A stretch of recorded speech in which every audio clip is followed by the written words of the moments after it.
So in this video what I want to do is I'm going to actually update one of the existing records within my table. So we've already seen how to view the entire table. So I'm going to go ahead and just type in select and then the asterisk from, let's see, we'll do this from the books table that I have.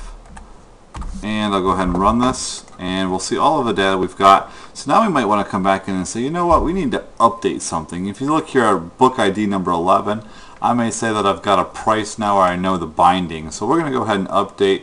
Let's go ahead and update the binding. This is going to be a paperback book. And so when I want to use a paperback book, what I want to do is I want to update binding to be the letter P.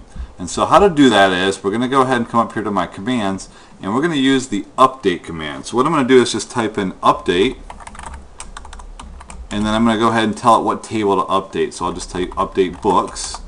And then what I need to do is I need to figure out, okay, what field I want to update. And so the update one that I want to do is the binding. So we're going to type in the keyword called set. So we're going to set, and then I'm going to type in the field name, which is binding. And we're going to use the equal sign, so a space equals. And then I'm going to type in the value that I want it to be. So I'm going to use a single quote here because this is not a number. So I'll use a capital P and end that with a single quote.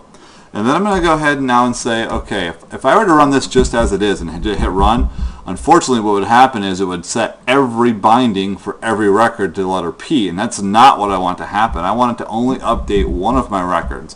So I need to pick a condition that I can look at and say, okay, you wanted me to update binding to P or paperback.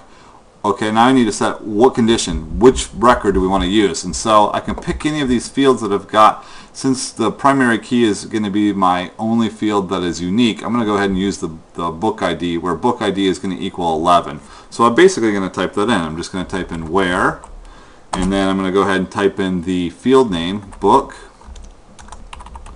underscore ID equals, and then I'm going to go ahead and type in the single quotes 11.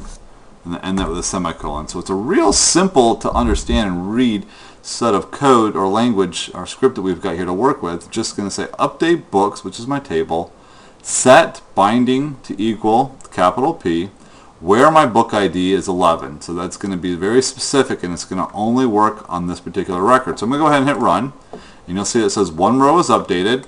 Now I'm going to come back and say select and then the asterisk from books, and we're going to go ahead and hit run, and you'll see now on my book ID 11 my binding has now been set to a capital P. So I can use this over and over again to update the data, and I can overwrite data that's already existing as well in my tables by using those commands, the update and the set, and then pick a condition where a certain condition exists. So this is a video on updating data within my table that's already existing.